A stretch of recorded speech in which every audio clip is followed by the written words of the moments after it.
আসসালামু আলাইকুম ওয়া রাহমাতুল্লাহি ওয়া বারাকাতুহু। খালাদিয়া গ্রুপ পক্ষ থেকে সাত বাগানে সবাইকে স্বাগতম। বন্ধুরা সবাই কেমন আছেন? আশা করি সবাই ভালো আছেন, আমিও ভালো আছি। আমার বন্ধুরা দেখতে পাচ্ছেন ছাদের হাঁস মুরগিগুলো কর্মকাণ্ড। আসলে কালকে থেকে আবহাওয়াটা অনেকটা খারাপ হয়ে আছে। আপনারা দেখতে পাচ্ছেন চীনা হাঁস এবং হাঁসে তারা এনজয় করছে। দেশি মোরগ একদম অরিজিনাল, দেখুন কোনো ভেজাল নাই। দেশি মুরগি, দেশি মোরগ দেখতে পাচ্ছেন। আমার ছাদটা একদম খালি হয়ে গিয়েছে। আবারও মোরগ লাগছে 2024-এর মতো, এবার আরও ভয়াবহ আকারে লাগছে। এবং দেখুন মুরগিগুলো সব শেষ। দেখতে পাচ্ছেন আবারও যে বেশ কিছু অসুস্থ হয়ে আছে। এই যে এখানে সবাই সারিবদ্ধভাবে বসে আছে, দেখতে পাচ্ছি। হ্যাঁ, এরা সবই অসুস্থ মনে হচ্ছে। এই যে সবগুলো একই অবস্থা। এই কী রোগ হয় আমি জানি না, এই রোগগুলোর সমস্যা বুঝতে পারছি না। এরা যে অসুস্থ হয়, একটু ফুলে থাকে, তারপর মারা যায়, কোনো কারণ ছাড়াই মারা যাচ্ছে। আমি বুঝতেছি না, একটা সময় হয়তো বা আমার এই হাঁস মুরগি খামার শেষ হয়ে যাবে। তো বন্ধুরা দেখতেই পাচ্ছেন চীনা হাঁসগুলো বেশ এনজয় করছে। একটু ভিতরে যাওয়ার চেষ্টা করছি। দেখুন এখানে চীনা হাঁস হয় দুইটা, আল্লাহর মতো বেশ ওয়েট আছে। এক একটা 5 কেজি তো হবে কনফার্ম। ফার্মে মুরগি ডিম পাড়ার জন্য ঘোরাঘুরি করছে, আপনারা দেখতে পাচ্ছেন। আর এই দেখেন একটা শৌখিন মোরগ, ওরে সব মারা গিয়েছে, এই এখন টিকে আছে, দেখতে পাচ্ছেন। এই যে কর্মকাণ্ডগুলো দেখেন। এখানে দুইটা অরিজিনাল, আরেকটা আছে সেটা মানে অসুস্থ, কোথায় গিয়ে জানি। হ্যাঁ, অসুস্থ হয়ে আছে, আমি দেখতে পাচ্ছি না। এই দুইটা সুস্থ আছে, এই দুইটা দেখতেছি। আরেকটা আছে সেটা অলরেডি নাই দেখতেছি, সেটা কি কোথাও মরে গেল কিনা কে জানে। কোনো কারণ ছাড়াই অসুস্থ হয়ে যাচ্ছে। আমি এই জিনিসগুলি মানতে পারছি না। আপনারা দেখতে পাচ্ছেন আমার 3টা মিশরি ফার্মে, এর মধ্যে হ্যাঁ একটা পাচ্ছি না, সম্ভবত এটা কোথাও অসুস্থ হয়ে ঝিমছে। এটা হলো পাকিস্তানের মোরগ। মোরগগুলো চলে গেল, মুরগিগুলো চলে যাচ্ছে। আপনারা দেখতে পাচ্ছেন। এই দেখেন এটা দুর্বল হয়ে যায়, অনেকটা দুর্বল হয়ে দেখেন। হাঁটা চলা সন্দেহজনক। দেখেন এটাও দুর্বল, তারপর আরও কয়েকটা দুর্বল দেখলাম। দেখেন মুখ গাল ফুলে বসে আছে, দেখতে পাচ্ছেন। আর একটা অরিজিনাল মিশরি ফার্মি যেটা, সেটা খুঁজছি, একটু দেখি ভিতরে ঢুকে দেখি। আবার যাচ্ছে, এই ডিম পাড়ার জন্য করছে, হয়তো ডিম পাড়বে। তো আমরা যাচ্ছি দেখি ওইটা কী খবর। সম্ভবত ওইটা এখানে আছে কিনা একটু দেখি। তোমাদের ও চিপায় বসে আছে, নাকি ডিম পাড়ে কিনা। ডিম পাড়লে তো সুস্থই, একটু দেখবার কি ডিম পাড়ে কিনা। কিন্তু অসুস্থ মনে হয়েছে। তো কর্মকাণ্ডগুলো দেখাইতে খুব কষ্ট হচ্ছে, মানে একদম খালি হয়ে গিয়েছে, মোরগ মুরগি নাই।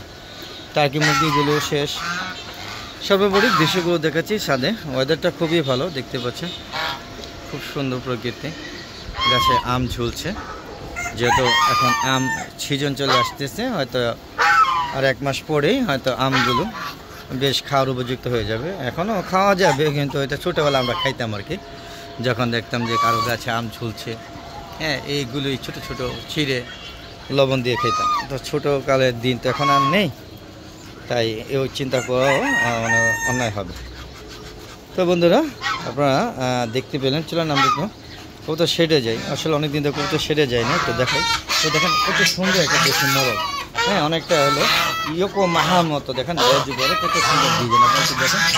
হ্যাঁ, কেউ সবাই বলবে এটা ইয়োকো মাহা, কিন্তু এটা ইয়োকো মাহা না, এটা অরিজিনাল বাংলাদেশি ইয়োকো মাহা। দেখেন অনেক সুন্দর একটা মোরগ, এক্সিলেন্ট। দোয়া করবেন যেন বেঁচে থাকে। আমরা দেখতে পাচ্ছেন কত সুন্দর লেজ, এটা দেখার মতো। মানে একটা দেশি মোরগের যে এত সুন্দর লেজ হয় এবং এত সুন্দর গড়ন হয়, এটা আমার জানা ছিল না বন্ধুরা। তো চলুন একটু ছেড়ে যাওয়ার চেষ্টা করি, দেখি কী অবস্থা। এখানে আমার টাইগার মুরগিগুলো, আর দেখতে পাচ্ছি যে আমরা ছেড়ে চলে আসছি। এই দেখেন আমার কবুতরগুলো সবাই রেস্টে আছে, খাওয়া দাওয়া শেষ। হ্যাঁ, দুপুরের পরের অংশ। হ্যাঁ, তো দেখেন আমার ওই যে একটা মোরগ অলরেডি মারা গিয়েছে। কলম্বিয়া লাইট ব্রাহ্মাটা মারা গিয়েছে, মানে আমেরিকান ব্রাহ্মাটা আছে, ও একা একা ফিল করছে। বিক্রি করে দেবো, যদি কেউ নিতে আগ্রহী থাকেন অবশ্যই কমেন্ট করে জানাবেন বন্ধুরা। দেখতে পাচ্ছেন কত সুন্দর কবুতরগুলো। হ্যাঁ, সবাই রেস্টে আছে, সবাই বিশ্রামে আছে। আর এই যে দেখেন পাশাপাশি আমার টাইগার মোরগগুলো কত বড় হয়ে গেছে, আপনারা দেখতে পাচ্ছেন। মাশাআল্লাহ বেশ বড় হয়েছে, দেখুন বেশ বড়, সবাই কিন্তু বিশ্রামে আছে, সবাই বিশ্রাম নিয়ে, হ্যাঁ সবাই বিশ্রামে আছে দেখতে পাচ্ছেন। আমাদের পুরোটা দেখানোর চেষ্টা করলাম, সবাই চারিদিকে যেখানে দেখবেন সবাই বিশ্রামে ব্যস্ত, দেখেন সবাই বিশ্রামে আছে, একটু দেখেন সবাই বসে আছে, ভাব ধরে বসে থাকুক, হ্যাঁ ওদের খাওয়া খাওয়া শেষ, সবাই রেস্টে আছে দেখেন। তো বন্ধু বের হয়ে যাচ্ছি, আমরা দেখতে পাচ্ছেন কত মোরগ মুরগি ছিল, এখন কেমন জানি খালি খালি লাগে। আসলে কি বলবো, ছাদে আসলে পরিষ্কার পরিচ্ছন্নতার পাশাপাশি যত চেষ্টাই করি না কেন, হ্যাঁ মোরগ মুরগিগুলো বাঁচাতে পারছি না। তো বন্ধুরা এই ছিল আজকে ছাদে হাঁস মুরগিগুলো কর্মকাণ্ড, আপনারা দেখতে পাচ্ছেন। আগে টাকি মুরগি জ্বালায় কথা বলতে পারতাম না, কত সুন্দর ছিল, এখন টাকি মুরগিগুলো খালি, মানে আবার আনার চেষ্টা করব, তবে ভালো লাগে না আর কি, এইভাবে মোরগ মুরগি মারা যায়, আমার স্বপ্নগুলো এইভাবে ধ্বংস হয়ে যায়, মানতে পারি না। তো বন্ধুরা আজ আর নয়, চলে যাবো, যাওয়ার আগে একটা কথাই বলবো, যদি হালদাগো চ্যানেলটা ভালো লাগে তাহলে অবশ্যই সম্পূর্ণ ভিডিওগুলো দেখে তারপরে হ্যাঁ সাবস্ক্রাইব করবেন চ্যানেলটা, যাতে প্রতিদিন ভিডিও পেতে গেলে অবশ্যই সাবস্ক্রাইব করতে হয়, তাহলে আপনাদের নোটিফিকেশন আকারে আমরাই খুঁজে নেবে, মানে ইউটিউব চ্যানেলে আপনাকে খুঁজে নেবে। তো বন্ধুরা আমার একটা ফেসবুক পেজ আছে Mizan agro Mizan agro video, অবশ্যই পেজটাকে ফলো দিবেন এবং সম্পূর্ণ ভিডিওগুলো দেখবেন। বন্ধুরা আজ আর না, চলে যাবো, যাওয়ার আগে সবার সুস্থতা কামনা করে আমি আমার আপনার মতো বিদায় নিচ্ছি। বন্ধুরা আসসালামু আলাইকুম রহমতুল্লাহি ওয়া বারাকাতুহু। বন্ধুরা দোয়া করবেন আমার জন্য এই ফার্মটা বা এই সাদে হাঁস মুরগি পালনটার জন্য বেঁচে থাকে, আর যেন কোনো মুরগি ক্ষতিগ্রস্ত না হয়, এই আশায় ব্যত্যয় করে বিদায় নিচ্ছি। খুদা হাফেজ।